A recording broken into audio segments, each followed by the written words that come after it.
এটা এখানে এখন অনলাইন ক্লাসের এখানে কইতাছো, আমি তো কইছিলাম বিয়ে কইতে, আমি যে কইতে কইতে ভুললা যাই। আজকে বইও নাই সাথে, কোচিংয়ে বই টিকাটুলিতে।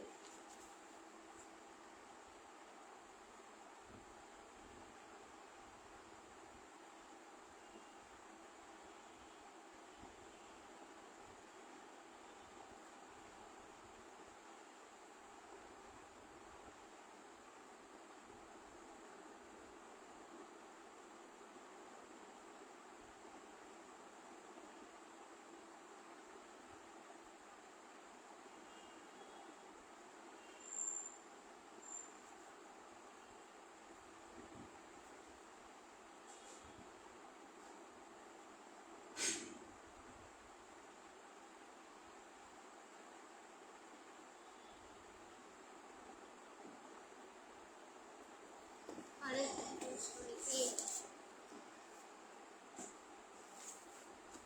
দাঁড়াও, বই তো নেই।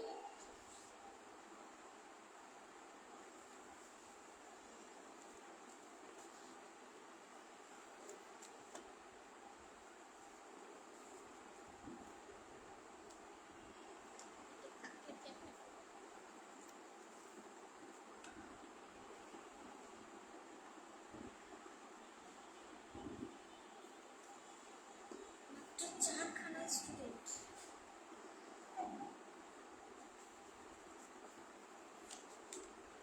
আচ্ছা, গত ক্লাসে হচ্ছে আমরা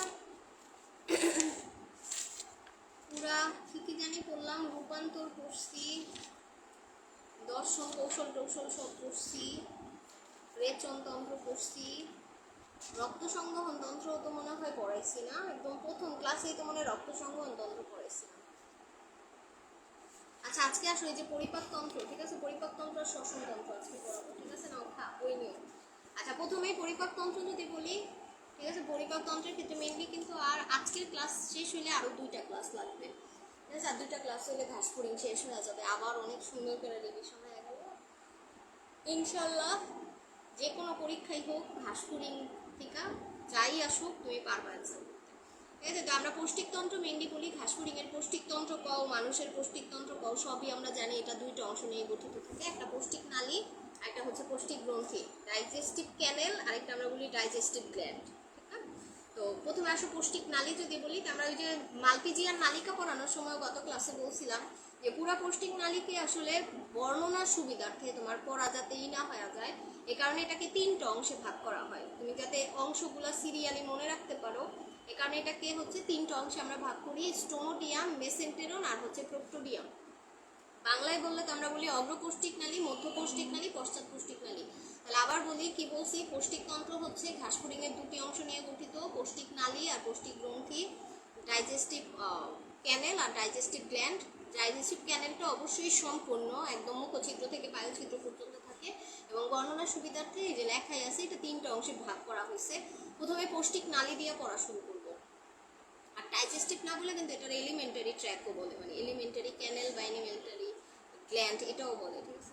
এলিমেন্টারি কথা মানে এটা মেনলি মেডিকেল টার্ম, এলিমেন্টারি দিয়া মেনলি পৌষ্টিক রিলেটেড কথাবার্তাই বোঝায়, আবার অ্যাবডোমেন দিয়া যেমন পেট বোঝায়।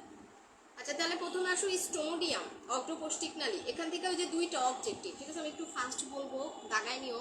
স্টোনোডিয়ামের ক্ষেত্রে একটা হচ্ছে ভ্রূণীয় একটোডার্ম থেকে সৃষ্ট, মানে এই এতটুক জায়গায় মেনলি কোথা থেকে তৈরি হয়, অগ্রপৌষ্টিক নালীটা তৈরি হয় ভ্রূণীয় একটোডার্ম থেকে, আর এটা হচ্ছে তোমার কিউটিকল দ্বারা বেষ্টিত থাকে, এই 2টা লাইনে তো দাগ দেওয়াই আছে মাস্ট বি। ভ্রূণীয় একটোডার্ম থেকে সৃষ্ট, অন্তঃপ্রাচীর কাইটিন নির্মিত গেল। এখন আসলে এখানে কি কি অংশ থাকে, একদম যদি সিরিয়ালি আমরা বলি তাহলে আমরা জানি একদম শুরুতেই থাকে মুখছিদ্র, তার থেকে যদি একটু নিচে যাও তাহলে থাকে গলবিল। মুখছিদ্র হচ্ছে একদম পৌষ্টিক নালীর সামনের ছিদ্র বিশেষ, যেখান থেকেই ও প্রথম খাদ্যটা গ্রহণ করে, এবং মুখছিদ্রের আচ্ছা আর নেই। তারপরে আসা হচ্ছে এই যে মুখছিদ্রের পরের অংশটাই হচ্ছে গলবিল, যেটা আমরা জানি ফেরিংস। তো গলবিলে আসা তোমার মুখছিদ্রের খাবারটা গলবিলে আসে, যেটা মুখছিদ্রের জাস্ট পরবর্তী ক্ষুদ্র একটা অংশ। তারপর গলবিল থেকে খাদ্যটা আসে অন্ননালী বা গ্রাসনালী, যেটা আমরা জানি ইসোফেগাস। ইসোফেগাস বা তোমার গ্রাসনালী অন্ননালীতে আসে, যেটা গলবিলের নিচে আবার সরু একটা ছোট একটা অঞ্চল, যেখান থেকে খাদ্যটা হচ্ছে ক্রপে আসে। আচ্ছা এবার আসো ক্রপ, যেটা আমরা অবশ্যই তোমাদের বইতে দাগানো আছে, ক্রপ আর গিজার্ট এই দুইটাই মেনলি একটু ইম্পর্টেন্ট অগ্রপুষ্টিক নালীর ভিতর। ক্রপে আমরা কি বলছি বলো? ক্রপ হইতেছে অন্ন নালীটা শেষ প্রান্তে আইসা, অন্ন নালী শেষ প্রান্তে আইসা যখন এরকম স্ফীত থলি আকৃতি বা মোচা আকৃতি ধারণ করে, তখনই তোমার এটার নাম হয়ে যায় ক্রপ। ঠিক আছে, এটা পাতলা প্রাচীর বিশিষ্ট থাকে। এতক্ষণ পর্যন্ত যা বলছি সবই কিন্তু পাতলা প্রাচীর বিশিষ্ট। কি বলছি, সংজ্ঞাটা কি হবে? ক্রপের গ্রাসনালী স্ফীত হয়ে যে মোচাকার পাতলা থলির মতো অংশটা তৈরি করে তাকেই ক্রপ বলে। এবং এখানে মেইনলি কাজ হচ্ছে এখানে খাবারটা কিছু সময়ের জন্য জমা থাকে যাতে তোমার লালা রসের সাথে এটা ভালোভাবে মিশতে পারে। গেল। এবার গিজার্ট, আমরা সবাই জানি গিজার্ট অনেক ইম্পর্টেন্ট, এটা অবজেক্টিভের জন্য ইম্পর্টেন্ট, এটা কয়ের জন্য ইম্পর্টেন্ট। অবশ্যই পাশে অবজেক্টিভ কলেই খারাইখো। আর গিজার্টের আরেকটা নাম হচ্ছে আমাদের প্রোভেন্টিকুলাস, এটাও তো জানা। গিজার্টের আরেকটা নাম হচ্ছে তোমার প্রোভেন্টিকুলাস। আচ্ছা, গিজার্ট মেইনলি কান নিচে অবস্থিত, এটা আবার ক্রপের নিচে অবস্থিত। আর পুরা অগ্রপৌষ্টিক নালীর ভিতরে সবচেয়ে পুরু, মোটা, দৃঢ়, শক্ত যাই কও, পুরো, দৃঢ়, শক্ত, মোটা যাই বলো, এটা হচ্ছে মেইনলি মাংসলো যদি বলি, এটা হচ্ছে গিজার্ট। কারণ খাবারটা যখন ক্রপ থেকে গিজার্টে আসে, এখানে আসার পর খাবারটা চূর্ণ বিচূর্ণ হয়। এখানে দাঁত থাকে, আমরা জানি এখানে টোটাল 5টা জিনিস থাকে গিজার্ডে। কি কি থাকে আমরা বলছিলাম, এখানে হচ্ছে 6টা দাঁত থাকে, কাইটিনময় দাঁত, 6টি কাইটিনময় দাঁত থাকে। দাঁতের পিছনে চুল থাকে, তারপর প্রসারিত কপাটিকা থাকে, তারপরে হচ্ছে সূক্ষ্ম রোম থাকে, চুল চুল তো বলছি। আচ্ছা, আর হচ্ছে ভাঁজ থাকে, 6টা অনুলম্ব ভাঁজ। ঠিক আছে, আর 6টা পেট থাকে। 3টা জিনিস, 6টা দাঁত, 6টা পেট, 6টা অনুলম্ব ভাঁজ, দাঁতের পিছনে চুল, আর হচ্ছে প্রসারিত কপাটিকা। এই জিনিসগুলো সব গিজার্টে থাকে। আর অনেকেই কিন্তু গিজার্ট মনে করে হেপাটিক সিকা মনে হয় গিজার্টেই থাকে, বাট গিজার্ট কিন্তু দেখো হেপাটিক সিকার ঠিক কি বলে যে জায়গাটাতে নাই, ঠিক উপরে। হেপাটিক সিকা কিন্তু মেইনলি শুরু হয়েছে যে এখান থেকে। তুমি যদি খেয়াল করো গোড়া থেকে যেখান থেকে তৈরি হয় সেটাই তোর উৎপন্নের জায়গা। তো কিন্তু মেইনলি গিজার্ট তো অনেক উপরে, গিজার্টের অনেক নিচে থেকে হেপাটিক সিকা বের হয়েছে।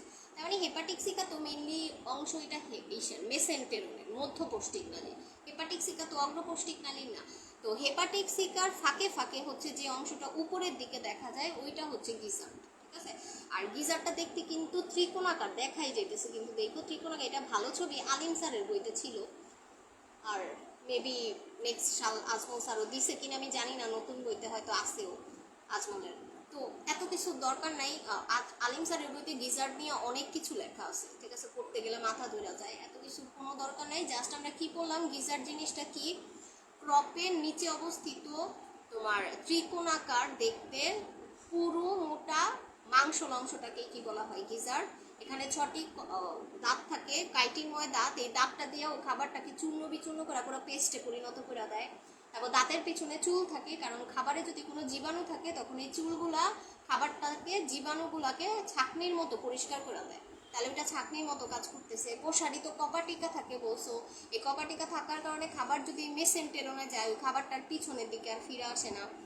আর বাকি দুইটার কাজ বইতে লেখা নাই, ওই যে অনুলম্ব ভাঁজ আর কি জানি আরেকটা পেট, এই দুইটার কাজ লেখে নাই। তো জাস্ট মনে রাখো যে অনুলম্ব ভাঁজ থাকে 6টা আর 6টা পেট থাকে। এই কিন্তু আমি কিন্তু প্রোভেন্টিকুলাসও পড়াই ফেললাম, আমাদের পুরো অগ্রপৌষ্টিক নালী পড়া হয়ে গেছে। ঠিক আছে, অগ্রপৌষ্টিক নালী তাহলে সিরিয়ালি যদি বলি কি কি নিয়ে গঠিত, একদম প্রথমেই থাকে মুখছিদ্র, তারপরে গলবিল, তারপরে গ্রাসনালী, তারপরে ক্রপ থাকে, তারপর গিজার্ট থাকে। ক্রপ আর গিজার্টটা ভালো মতো করবা। আর অগ্রপৌষ্টিক নালী ভ্রূণীয় একটু ডান থেকে সৃষ্টি হয় এবং এটা হচ্ছে ওর অন্তঃপ্রাচীর কাইটিন নির্মিত বা কিউটিকলে বেষ্টিত থাকে। এখন আসো মেসেন্টেরন। মেসেন্টেরনটা আসলে অনেক ইম্পর্টেন্ট। ঠিক আছে, এটা তোমার যদি মনে হয় যে আমি পুরা পৌষ্টিক নালী পড়ার টাইম নাই আমার, ঠিক আছে, যে না আমি পুরা পৌষ্টিক নালী পড়তে পারবো না, তুমি পুরা পৌষ্টিক নালী না পড়লে অন্তত প্লিজ মধ্য পৌষ্টিক নালী মানে মেসেন্টেরনটা পড়া যাবে, কারণ এটা পড়লে তোমার অনেকগুলো কনসেপ্ট ক্লিয়ার হবে। ঠিক আছে, আচ্ছা, মধ্য পৌষ্টিক নালী কিন্তু মেনলি এটাই পাকস্থলী। খাদ্যের পরিপাকটা কিন্তু কোনটা কত, এই যে এই জায়গাটা, এবং খাদ্য যখন এখানে আসবে মূলত এখান থেকেই খাবার শোষিত হয়ে রক্তে যাবে। আমরা কি জানি শোষণ মানে, আমি বলছি না, শোষণ মানে পরিপাক নালী থেকে খাদ্যটা, পরিপাকৃত খাদ্যের রক্তে প্রবেশ করা। রক্তে বলতে ওর তো হিমোসিলের হিমোলিম্ফে আসবে। তো এটা কোথায় হয়? এটাই তো মেসেন্টেরনে হয়। এখন তুমি যদি বলো যে মেসেন্টেরনের অন্তঃপ্রাচীর কিউটিকল দ্বারা বেষ্টিত, ওই অগ্রকোষ্ঠিক নালীর মতো, তাহলে তো হবে না। মেসেন্টেরনে যেহেতু খাদ্যের অংশটা শোষিত হবে, তাহলে অবশ্যই এখানে কিউটিকলের পরিবর্তে একটা বৈষম্যভেদ্য পর্দা থাকা লাগবে, যেখান দিয়ে খাবারটা তোমার বাইরে যাইতে পারবে। তো ওই বৈষম্যভেদ্য পর্দার নামই আমরা বলি পেরিট্রফিক পর্দা। তো এটাতে 1 নাম্বার দিও, ঠিক আছে। এখানে টোটাল 5টা না 6টা জিনিস আমরা পাবো, ঠিক আছে। আমার লেখা মনে দেখা যাইতেছে না, বই আজকে হইতেছে না।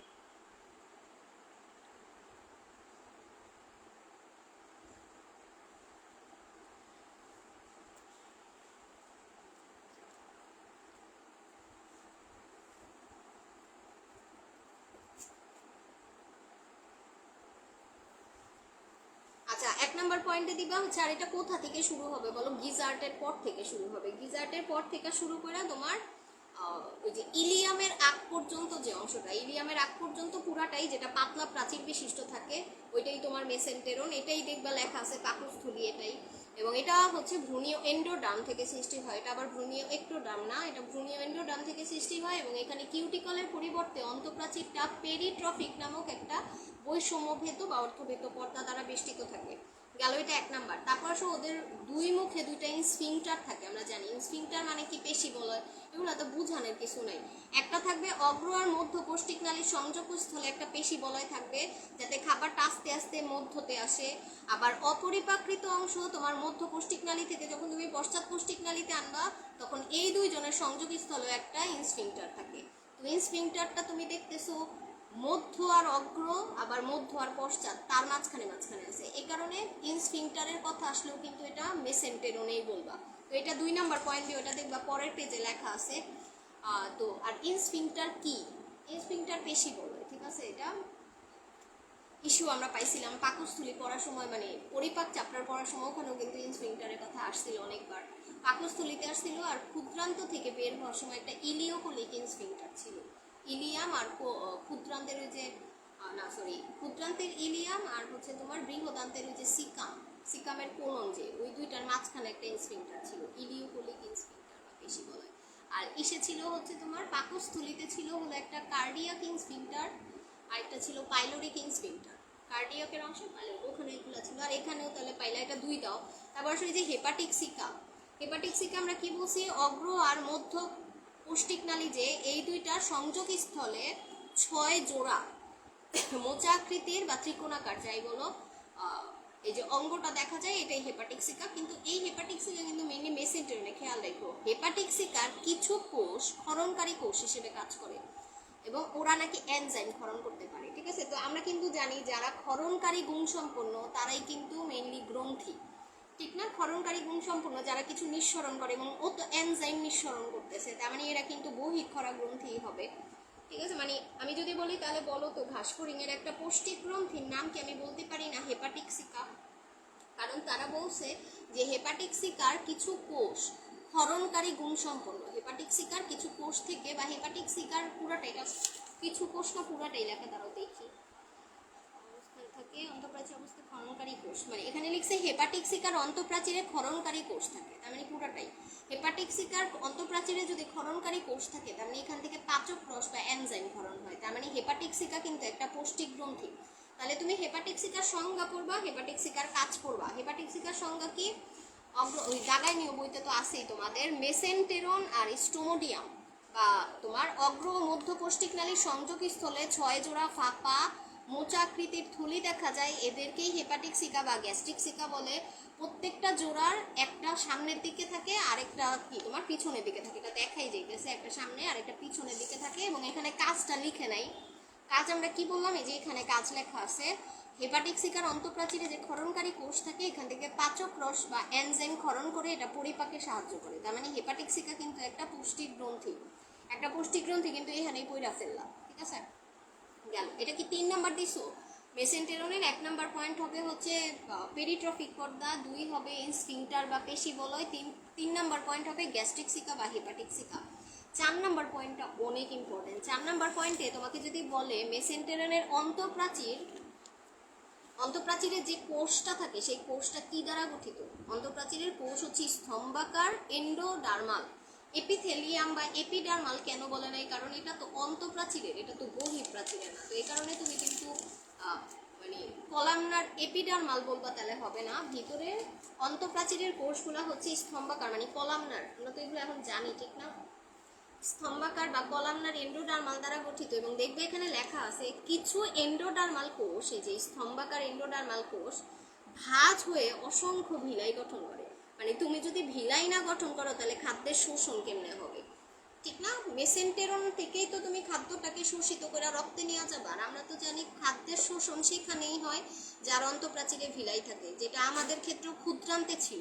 ক্ষুদ্রান্তের অন্তঃপ্রাচীরে ভিলাই থাকে দেখে শুধুমাত্র ক্ষুদ্রান্তেই শোষণ হয়। পরিপাক 5টা জায়গায় হলেও শোষণ শুধুমাত্র ক্ষুদ্রান্তে হয়। সেম এখানে যদি বলে পুরা পৌষ্টিক নালীর কোথায় শোষণ হয়, সেটা আমরা জানি মেসেন্টেরনে হয়।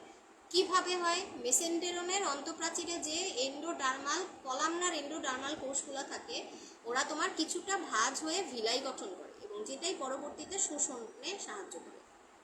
আচ্ছা গেল এটা, তাহলে আমরা দিব হচ্ছে তোমার 4 নম্বর পয়েন্ট। আর 5 নম্বর পয়েন্ট হচ্ছে এই যে মালপিজিয়ান নালিকা, যেটা তো আমি ওই রেচন পড়ানোর সময় বলছিলাম। মালপিজিয়ান নালিকা আবার কার কার সংযোগস্থলে অবস্থিত? তোমার তুমি চাইলে বলতে পারো এটা মেসেন্টেরনের শেষ প্রান্তে, বা তুমি বলতে পারো মেসেন্টেরন আর ইলিয়ামের সংযোগস্থলে গুচ্ছ আকারে কিছু থাকে, প্রায় 100টার মতো গুচ্ছ আকারে ফাঁপা নলাকার হলুদ বর্ণের কিছু চুলের মতো অঙ্গাণু দেখতে পাওয়া যায়, যেগুলোকে আমরা মালপিজিয়ান নালিকা বলি এবং এটা রেচন অঙ্গ হিসেবে কাজ করে। ঠিক আছে, এই যে 5টা পয়েন্ট এখান থেকে। এবার যদি আমি তাহলে তোমার কাজ বলি, তাহলে কাজ অবশ্যই খাদ্যের পরিপাকটা এখানেই হয়, কারণ হেপাটিক সিকা আছে এখানে, হেপাটিক সিকা আছে, হেপাটিক সিকা থেকে এনজাইম ক্ষরণ হয়, তুমি নিজেই দেখলা। তো এনজাইম যেখানে ক্ষরণ হবে সেখানেই তো খাদ্যের পরিপাক হবে, তো এখানে অবশ্যই খাদ্যের পরিপাক হবে। আরেকটা জিনিস বলি, এই যে মেসেন্টেরনের অন্ত আবরণ, দেখবে এখানে একটা কথা আছে, মেসেন্টেরনের মধ্য পৌষ্টিক নালীর অন্ত আবরণকে এইমাত্র আমি পড়াইলাম না, স্তম্ভাকার এন্ডোডার্মাল, ওইখানেরও আবার বলছে কিছু কোষ তোমার ক্ষরণকারী কোষ হিসেবে কাজ করে পাচক রস নিঃসরণ করে। তার মানে আরে কত কিছু আছে দেখো। একটা এই মেসেন্টেরনের অন্তঃপ্রাচীরের পুরা গঠনটাই কিন্তু তোমার এন্ডোডার্মাল, কলামনার এন্ডোডার্মাল, বাট ওই কলামনার এন্ডোডার্মালের ভিতরেও বলছে যে কিছু কোষ তোমার ক্ষরণকারী কোষ হিসেবে কাজ করে পাচক রস নিঃসরণ করে। তাহলে পাচক রস আসলে এনজাইম কোন অংশটা ক্ষরণ করতেছে? এটা কি অগ্রপৌষ্টিক নালী করে, মধ্য পৌষ্টিক নালী করে, না পশ্চাৎ করে? তো এটা তো আমরা দেখতেছি এটা মধ্য পৌষ্টিক নালী করে, তাহলে অবশ্যই খাদ্যের পরিপাক তোমার মধ্য মেসেন্টেরনেই হবে। ঠিক আছে, আচ্ছা এই কিন্তু গেল 5টা অংশ। কাজ হচ্ছে খাদ্যের পরিপাক ঘটবে এবং পরিপাকৃত খাদ্য ভিলাই দ্বারা শোষণ হবে। ঠিক আছে, আচ্ছা এটা কিন্তু পুরোটা বললাম। এখন পরীক্ষাতে যদি আসে ঘাসফড়িং এর পাকস্থলীর বর্ণনা দাও, ঠিক আছে, ডরাই যাইবা না কিন্তু যে কই আমি তো ঘাসফড়িং এর পাকস্থলী পড়লাম না। ঘাসফড়িং এর পাকস্থলী বলতে মেইনলি তোমার এই যে মধ্য পৌষ্টিক নালী বা মেসেন্টেরনের কথাই বোঝায়। ঠিক আছে, আচ্ছা চিত্র আমি বলি যে আসলে তুমি সবই শেখা যায়, ঠিক আছে, টাইম তো অঢেল, ঠিক আছে, শিখতে কি একবার জাস্ট একটু হাত দিয়ে একটু আঁকা যায়, বাই চান্স যদি দিয়া টিয়া দেয় চিত্র দিতে পারলে তো ভালো, জাস্ট একটু আঁকো, একবার দুবার একটু আঁকো। বাট আমি বলবো না যে এটা পরীক্ষাতে আসে, ঠিক আছে, এগুলা দেয় না পরীক্ষা। এ পর্যন্ত তো আমি দেখি নাই পৌষ্টিকতন্ত্র আসছে, অবশ্য অনেক দিন হয়েছে আমি টেস্ট পেপার খুইলা টুইলাও প্রাণীবিজ্ঞানের দেখি না যে আসলে প্রাণীবিজ্ঞানে কি কোশ্চেন আসে না আসে। বাট লাস্ট তো রেচন আসছিল এটা থেকে। আচ্ছা যাই হোক এই গেল। আর প্রোক্টোডিয়াম তো অনেক সোজা, প্রোক্টোডিয়াম মানে খালি এটা জানবা কোন স্তর থেকে আসছে, বিজি ছিল। আচ্ছা এটা হচ্ছে তোমার ভ্রূণীয়ক্টোডাম, পুরো ওই স্টোমোডিয়াম আর প্রোক্টোডিয়াম সেম, স্টোমোডিয়াম প্রোক্টোডিয়াম দুইটাই ভ্রূণীয়ক্টোডাম থেকে সৃষ্ট, আর অন্তঃপ্রাচীর হচ্ছে কিউটিকল দিয়ে আবৃত। আর মেসেন্টেরনটা হচ্ছে জাস্ট পেরিট্রফিক পর্দা থাকে কিউটিকলের পরিবর্তে, আর হচ্ছে তোমার এই যে থাকে এন্ডোডার্ম থেকে সৃষ্ট। ঠিক আছে, এটা অন্তঃপ্রাচীর সরি দুইটা হচ্ছে একটোডার্ম, আর মেসেন্টেরন হচ্ছে এন্ডোডার্ম থেকে সৃষ্ট, ভিতরের স্তর থেকে। আচ্ছা এই কিন্তু গেল। আর এখন যদি তোমার অংশগুলোর নাম বলে, এটা একটু সিরিয়ালি জাস্ট একটু মনে রাখবা যে এখানে কয়েকটা অংশ নিয়ে গঠিত। শুরুর অংশটার নাম ইলিয়াম, তারপর থাকে কোলন, আর রেকটাম তো ওই যে মলাশয়, আর তারপরে এই যে পায়ুছিদ্র। আর রেকটামের কথা আমি বলছিলাম, রেকটামে একটু গোল দিও, ইলিয়াম কোলন করার দরকার নাই, এগুলা দিব না পরীক্ষায়, ইলিয়াম কোলন করার দরকার নেই, রেকটামে গোল দিতে পারো। রেকটাম দিয়া হচ্ছে, রেকটাম হচ্ছে যে মলাশয়, এটা একটু অবজেক্টিভের জন্য এখানে একটা পয়েন্ট আছে। রেকটামে হচ্ছে রেকটাল প্যাপিলা থাকে 6টা, এই যে এটাই কিন্তু রেকটাম কি করছে মলাশয়টার এই যে কাইটা প্রচ্ছদের ছবিটা এখানে দেখাইছে, দেখো কিছু মাংসের মতো অংশ সামনের দিকে বাইরে গেছে, আর বাইরে গেছে না, এটা এমনই থাকে। আমাদেরও তো আমি বলছিলাম না যে আমাদের ক্ষেত্রেও কিন্তু আমাদের মলাশ হয় যে আমরা যে পথ দিয়ে পায়ু ছিদ্র দিয়ে যে মল ত্যাগ করি সেই পথেই কিন্তু এরকম কুশনিং থাকে, মানে জায়গাটা নরম হয়, সফট করে রাখে ওরা, যাতে কোনো কিছু আমরা যখন এই পথ দিয়ে বের করব তখন যাতে এটা ডিরেক্টলি অন্তঃগাত্রে না লাগে, এই প্রাচীরটায় না লাগে। এই কারণে এখান থেকে কিছু কুশনিংয়ের মতো সফট টিস্যু দ্বারা গঠিত নরম, কি টিস্যু জানি এগুলার কয়েক ভুলে গেছি, এই টিস্যুগুলা দিয়ে তোমার এই জায়গাটা পরিবেষ্টিত থাকে। তো এরকম 6টা এরকম ভাঁজ থাকে, আমাদেরও 6টা না 5টা জানি থাকে। এবং এটাই হচ্ছে যাদের কনস্টিপেশন থাকে তাদের ক্ষেত্রে এটাই হচ্ছে পাইলস হয়ে যায় বলছিলাম। তো খাসকরিংয়ের পাইলস হয় কিনা আমি জানি না, বাট ওদেরও এরকম আমাদের মতো রেকটাল প্যাপিলা থাকে, এগুলার নামই রেকটাল প্যাপিলা, 6টা থাকে রেকটামে, এটা একটু জাস্ট মনে রাখবা। তাহলে এই আমাদের পৌষ্টিক নালী পড়া শেষ। পৌষ্টিক নালী হচ্ছে মেইনলি 3টি অংশ নিয়ে গঠিত। স্টোমোডিয়ামে কি কি থাকে বলছি, আর তারপরে হচ্ছে মেসেন্টেরন, মেসেন্টেরনে আমরা বললাম পেরিট্রফিক পর্দা থাকবে, ইনস্ফিংক্টার থাকবে, হেপাটিক্সিকা থাকে। তারপরে ওর অন্তঃপ্রাচীরটা হচ্ছে তোমার এন্ডোডার্মাল, কলামনার এন্ডোডার্মাল সেল দ্বারা গঠিত থাকে, যার কিছু কিছু কোষ ভাঁজ হয়ে তোমার ভিলাই গঠন করে, আবার কিছু কিন্তু ক্ষরণকারী কোষ হিসেবেও কাজ করে, এনজাইম ক্ষরণ করে। কিছু এন্ডোডার্মাল কোষ ভিলাই গঠন করে, আবার কিছু এন্ডোডার্মাল কোষ পাচক রস নিঃসরণ করে। আর আরেকটা হচ্ছে মালপিজিয়াম নালিকা থাকে, ঠিক আছে। আর এটা তো জাস্ট বললেই পারবা। এবার আসো পৌষ্টিক গ্রন্থি যদি বলি, পৌষ্টিক নালী শেষ। পৌষ্টিক গ্রন্থি তো অলরেডি পড়াই ফেললাম। পৌষ্টিক গ্রন্থির ভিতরে বলো একটা পৌষ্টিক গ্রন্থি হেপাটিক্সিকা, যেটা কোথায় থাকে, হেপাটিক্সিকা অগ্র আর মধ্য পৌষ্টিক নালী সংযোগস্থলে থাকে। ক্ষরণকারী কোষ থাকে যেগুলা পাচক রস নিঃসরণ করে, এটাই কাজ। মেসেন্টেরিয়নের অন্ত আবরণ, এটাও বলে দিছি যে মেসেন্টেরিয়নের অন্তঃপ্রাচীরের যে কোষগুলা এন্ডোডার্মাল, কলামনার এন্ডোডার্মাল, সেগুলোর আবার কিছু কোষ, বেশ কিছু কোষ ক্ষরণকারী কোষ থাকে যারা পাচক রস খরিত কইরা পরিপাকে সাহায্য করে। এটাও জানলা। তো এটা গ্রন্থিটার নামই মেসেন্টেরিয়নের অন্ত আবরণ, মানে এরকম গ্রন্থির নাম হয় না। হেপাটিক্সিক একটা গ্রন্থির নাম বলা যায়, বাট মেসেন্টেরিয়নের অন্ত আবরণটাই গ্রন্থি হিসেবে এখানে কাজ করে। আর সবচেয়ে ইম্পর্টেন্ট যেটা সেটা হচ্ছে লালা গ্রন্থি, ঠিক আছে। এটা অবজেক্টিভেও অনেক আসে যে ঘাসফড়িংয়ের প্রধান পৌষ্টিক গ্রন্থির নাম কি। ঘাসফড়িংয়ের প্রধান পৌষ্টিক গ্রন্থির নাম হচ্ছে লালা গ্রন্থি বা স্যালাইভারি গ্ল্যান্ড। এটা কয়টা থাকে আমরা জানি, এটা এক জোড়া থাকে, ওর ক্রপের নিচে থাকে এটা, ঠিক আছে। এই যে তুমি যদি এটা দেখো, এই যে ওর ক্রপের দুই পাশে নিচে অবস্থিত শাখান্বিত দেখাই যেতেছে, শাখান্বিত এরকম গুচ্ছ আকারে থাকে। এবং প্রত্যেকটা লালা গ্রন্থি থেকে যে লালা রস নিঃসরণ হয়, এই লালা রসটা একটা নালী দিয়ে, অবশ্যই যেহেতু এগুলো বহিঃক্ষরা নালীযুক্ত, এই এনজাইমটা বা পাচক রসটা এই নালী দিয়ে তোমার এই যে গলবিলের এখানে ওদের যে ঠোঁট থাকে ল্যাবিয়াম, ল্যাবিয়ামে আসে এবং ল্যাবিয়াম হয়ে গলবিলে উন্মুক্ত হয়। ঠিক মেবি এটাই লেখা আছে, ল্যাবিয়ামের গোড়ায় আসা গলবিল উন্মুক্ত হয়। যে নালীটা এখান দিয়ে আইসা, ল্যাবিয়াম মানে হচ্ছে নিচের ঠোঁট না, ল্যাবিয়াম তো নিচের ঠোঁট ছিল, ল্যাব্রাম উপরের ঠোঁট ছিল না, হ্যাঁ ল্যাবিয়াম নিচের ঠোঁটেরই এইখানে আইসা ওর নিচের গোড়ায় আইসা তোমার গলবিলে কি হয় তোমার উন্মুক্ত হয়। তো এই পয়েন্টটাও কিন্তু অনেক ইম্পর্টেন্ট। লালা গ্রন্থি, ঘাসফড়িংয়ের লালা গ্রন্থি কোথায় উন্মুক্ত হয়, যেমন আমাদেরও তো 3 জোড়া লালা গ্রন্থি আছে, ওদের 1 জোড়া লালা গ্রন্থি, মানুষের লালা গ্রন্থি 3 জোড়া। আমরা জানি কোনটা কোথায় উন্মুক্ত হয় এগুলো তো জানা লাগে মানুষেরটাও। আর ওদের ক্ষেত্রে প্রধান, আবার বইলা দিই, 1 নাম্বার হচ্ছে প্রধান পৌষ্টিক গ্রন্থি, এটা অবস্থান কি, এটা হচ্ছে ক্রপের নিচে থাকে, শাখা প্রশাখা যুক্ত থাকে, 1 জোড়া থাকে। আর এটা কোথায় উন্মুক্ত হয়, এটা ল্যাবিয়ামের গোড়ায় গলবিলে উন্মুক্ত হয়, মনে থাকে যাতে। নালীগুলা, লালা গ্রন্থির নালীগুলা ল্যাবিয়ামের গোড়ায় গলবিলে উন্মুক্ত হয়। তাহলে পৌষ্টিক গ্রন্থি বলা শেষ। এখন আসো পরীক্ষাতে সবচেয়ে বেশি যেটা দেয়, এটা ইনফিনিটি ইম্পর্টেন্ট, ঠিক আছে। এগুলো হচ্ছে ভালো কোশ্চেন। আমার কাছে এইসব কোশ্চেন আসলে মনে হয় যে একটা কম্পিটিশন, যে আসলে এগুলো সবাই পড়া যায় না, যারা ভালো স্টুডেন্ট ওরাই মানে পড়া যায় বলতে ভালো মতো লিখতে পারে। বাকি যারা পড়ালেখা সারা বছর করে নাই, এগুলা লিখতে দিলে কিছুই লিখতে পারে না। কিন্তু সুপার পজিশন অ্যাপোজিশন যদি আসে, এরকম কিছু কমন কোশ্চেন আছে যেগুলো আসলে সবাই পারে, ঠিক আছে। তখন দেখা যায় যে ধৈরা সবাই এ প্লাস পায় অনেক ভালো মতো।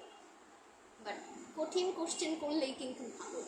যারা কিনা তোমরা যারা অনেক ভালো পড়াশোনা করছো, একদম শুরু থেকে সব পড়ছো, তোমাদের উচিত দোয়া করা যাতে প্রশ্ন অনেক কঠিন, ঠিক আছে। অনেক কঠিন বলতে যাতে 5 নাম্বার চ্যাপ্টার থেকে স্নায়বিক নিয়ন্ত্রণ আসে, 5 নাম্বার থেকে স্নায়বিক নিয়ন্ত্রণ আসলে কয়টা স্টুডেন্ট এটা অ্যান্সার করতে পারবে।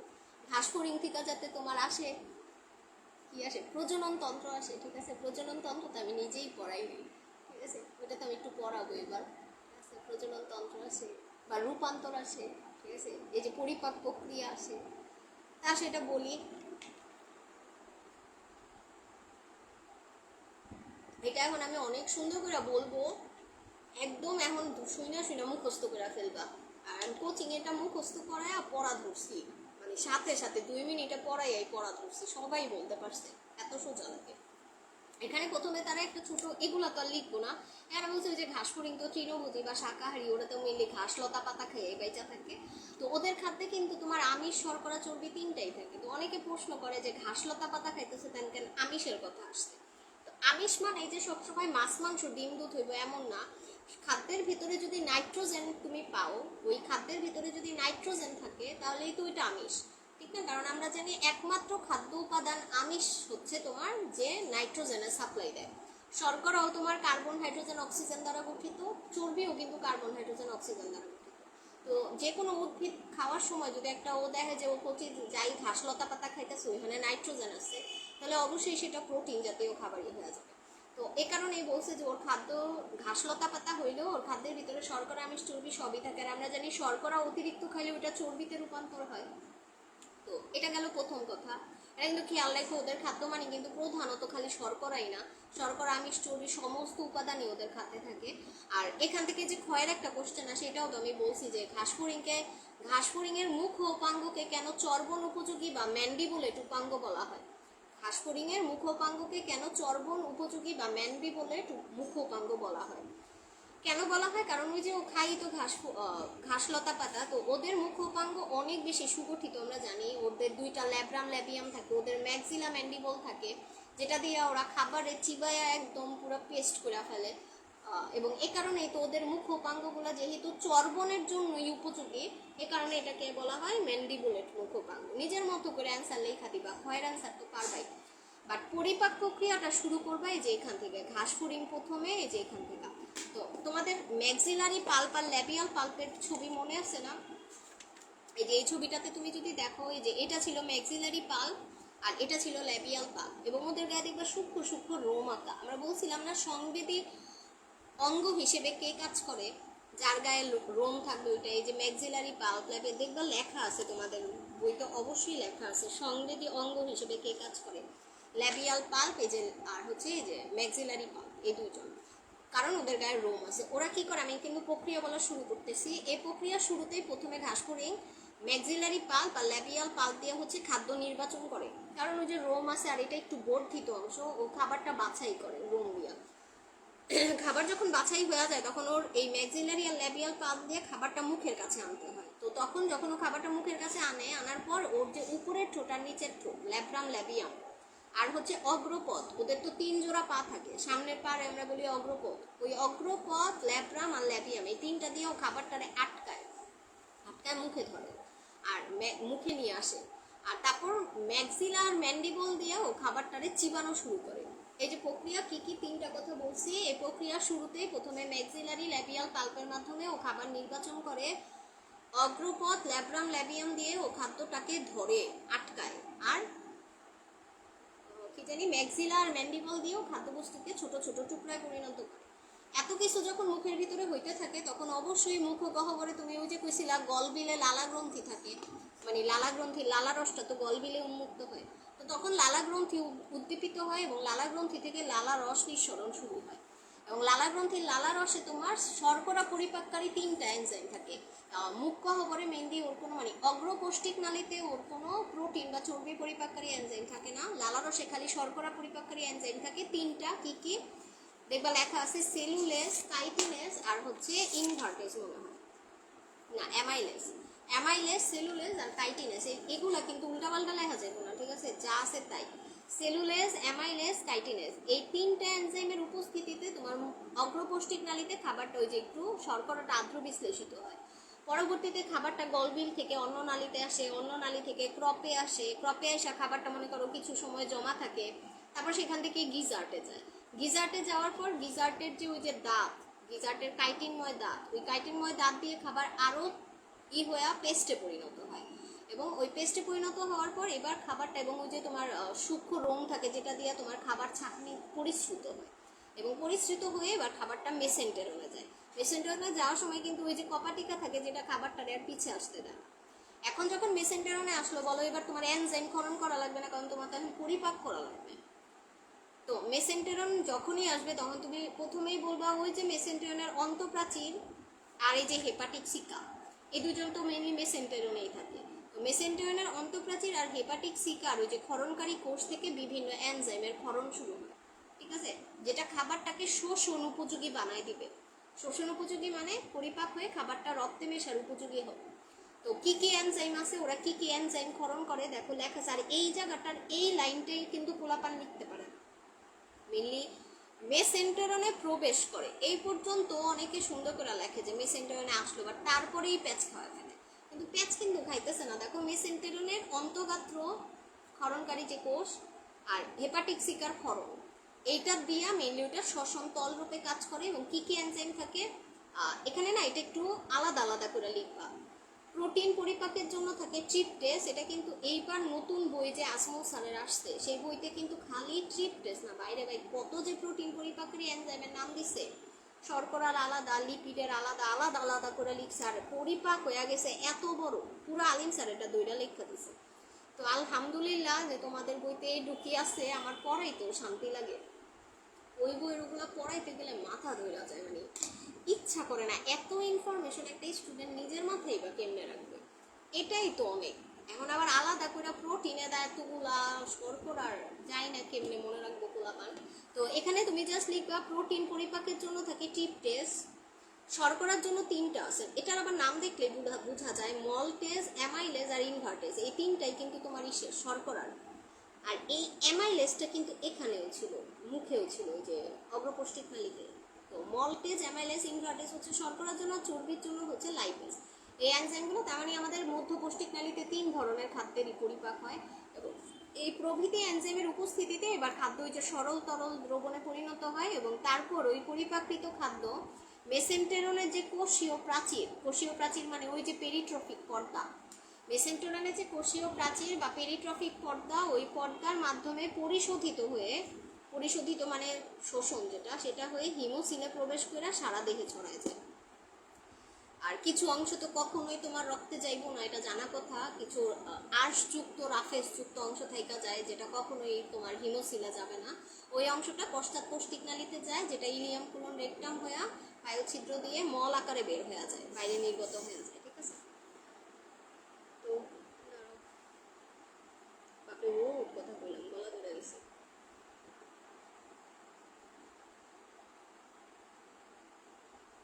ঠিক আছে, তাহলে আমি পুরোটা আরেকবার একটু বলি, তারপর শেষ করে দেই। একদম প্রথমে বলছি এই প্রক্রিয়ার শুরুতে ম্যাক্সিলারি পাল্প আর ল্যাবিয়াল পাল্পের মাধ্যমে ঘাসফড়িং খাবার নির্বাচন করে, তার পরবর্তীতে অগ্রপথ ল্যাব্রাম আর ল্যাবিয়াম দিয়ে ও খাদ্যবস্তুকে আটকে ধরে, এবং তারপর ম্যাক্সিলা ম্যান্ডিবল দিয়েও খাদ্যবস্তুকে ছোট ছোট টুকরায় পরিণত করে গেল। এ সময় লালা গ্রন্থি থেকে মুখ গহ্বরে যে গলবিল, সেখানে লালা গ্রন্থি থেকে লালা রস নিঃসরণ হয়, এবং লালা রসে থাকে হচ্ছে 3টা শর্করা পরিপাককারী এনজাইম, যেমন তোমার অ্যামাইলেজ, কাইটিনেজ, সেলুলেজ। এরা শর্করাকে আদ্র বিশ্লেষিত করে। পরবর্তীতে ওই খাবারটা গলবিল থেকে অন্ননালী হয়ে ক্রপে আসে, কিছুটা সময় জমা থেকে গিজার্টে যায়। গিজার্টের পেশল দাঁত দ্বারা, পেশল না, কাইটিনময় দাঁত দ্বারা খাবারটা পেস্টে পরিণত হয়, এবং এখানে যে সূক্ষ্ম রোম থাকে সেটা দিয়ে খাদ্য পরিশ্রুত হয়ে মেসেন্টেরনে প্রবেশ করে, এবং কপাটিকা থাকার কারণে খাবারটার পিছনের দিকে আসে। মেসেন্টেরনে আসার পর মেসেন্টেরনের যে অন্তঃপ্রাচীর আর হেপাটিক সিকার যে ক্ষরণকারী কোষ, সেগুলো থেকে বিভিন্ন ধরনের এনজাইম নিঃসরণ হয়। প্রোটিন পরিপাকের জন্য থাকে হচ্ছে ট্রিপটেস, আমিষ পরিপাকের জন্য থাকে ট্রিপটেস, শর্করা পরিপাকের জন্য থাকে ইনভার্টেজ, অ্যামাইলেজ আর মলটেজ। Invertase, amylase, maltase. আর চর্বি পরিপাকের জন্য থাকে লাইপেজ। এই বিভিন্ন এনজাইম দ্বারা খাবারটা সরল তরল দ্রবণীয় খাদ্যে পরিণত হয়, এবং পরবর্তীতে এই খাবারগুলা মেসেন্টেরনের কোষীয় প্রাচীর মানে পেরিট্রফিক পর্দা, সেটা ভেদ করে তারপরে হিমোসিলের হিমোলিম্ফে হয়ে সারা দেহে ছড়ায় যায়। আর অপাচ্য অংশটা ইলিয়াম কোলন রেকটাম বায়ুছিদ্র হয়ে বাইরে বেরিয়ে আসে, ঠিক আছে। এই কিন্তু শেষ, পৌষ্টিকতন্ত্র শেষ, ঠিক আছে। পৌষ্টিকতন্ত্রের চিত্র এটা, পারলে একটু 2বার আইকো, ঠিক আছে। আচ্ছা, রক্ত সংবহন তন্ত্র তো আমরা পড়ছি, শ্বসন তন্ত্রটা বের করো। ঠিক আছে, খুবই বিদঘুটটা টপিক, এগুলো পড়াইতে গেলেও ভালো লাগে না, কিছু টপিক পড়াইতে তাও ভালো লাগে। শ্বসন তন্ত্র পড়াবো কারণ শ্বসন প্রক্রিয়ার জন্য শ্বসন পদ্ধতিটা অনেক সোজা। আমি বলবো না শ্বসন পদ্ধতি অনেক ইম্পর্টেন্ট, বাট ওই যে রিস্ক নেওয়া যাবে না, ঘাস ফড়িংয়ে সবই বোঝা যাবে, কিছুই বাদ দিব না। ঠিক আছে, আমি প্রজননও একটু পড়াই দেবো। প্রজনন পড়াবো বলতে প্রজননের গঠন খালি কয়েকটা অবজেক্টিভের কিছু লাইন টাইন আছে, আমি একটু বুঝাই দিব। যদি পরীক্ষাতে দেওয়া দেয় প্রজনন, আমি তো নিজেই দোয়া করে ফেলাইলাম যে প্রজনন তন্ত্র যাতে আসে, আমি তো নিজেরই ভালো লাগতেছে না কেন দোয়া করলাম। ঠিক আছে, প্রজনন তন্ত্র কি দিব জীবনে? প্রজনন প্রক্রিয়া দিতে পারে, প্রজনন প্রক্রিয়া পড়াই দিব, এটা তো সোজা জিনিস প্রজনন প্রক্রিয়া। বাট যদি প্রজনন তন্ত্র দেয় কি সব, কারণ প্রজনন তন্ত্র না তখনই সোজা লাগে যখন মানুষের প্রজনন তন্ত্র পড়া ফেলছে। যখন তো একটা মানুষ নিজের শুক্রাশয় বা একটা মেয়ে যখন নিজের ডিম্বাশয়ের গঠন জানে, তখন এই নামগুলো ওখানেও থাকে, তখন এটা সোজা লাগে। বাট এখানে তো নাম করতে গেলে আয় কি কঠিন কঠিন কিছু নাম আছে। আচ্ছা আসো করি এটা, সেটা পরে দেখি আমার নিজেরই অস্থির লাগতেছে। দাঁড়াও একটু 1 মিনিট একটু পানি খেয়ে নিই।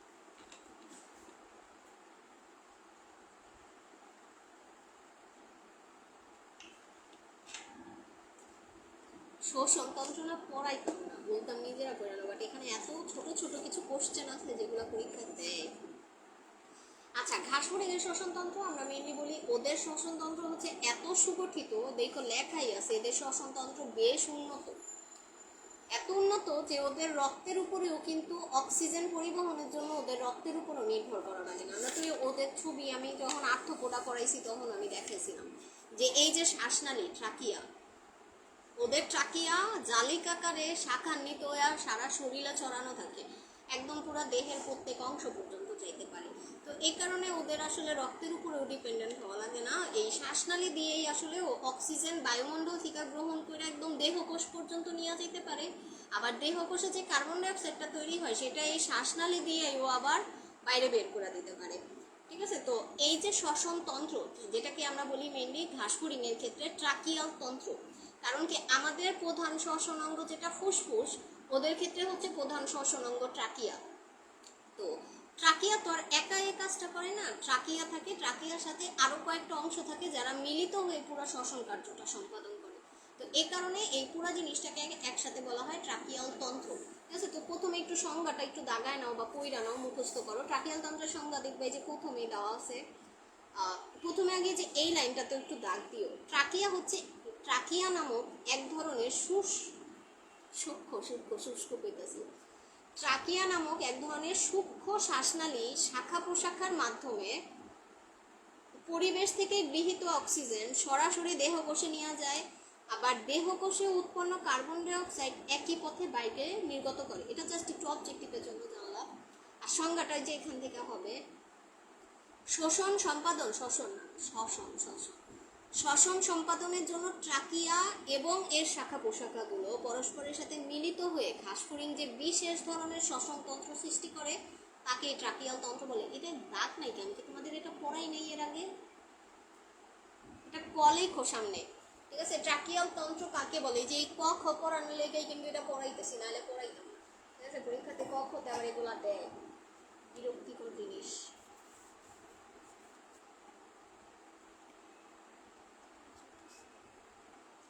আচ্ছা, ট্রাকিয়াল তন্ত্র তাহলে কাকে বলে বললাম? ট্রাকিয়া এবং তার সাথে ট্রাকিয়া এবং না, শ্বসন সম্পাদনের জন্য ট্রাকিয়া এবং এর শাখা প্রশাখাগুলো মিলিত হয়ে বা পরস্পরের সাথে মিলিত হয়ে যে তন্ত্র গঠন করে এবং ঘাস ফড়িংয়ের যে বিশেষ শ্বসন তন্ত্র সৃষ্টি করে তাকেই কি বলা হয়? ট্রাকিয়াল তন্ত্র।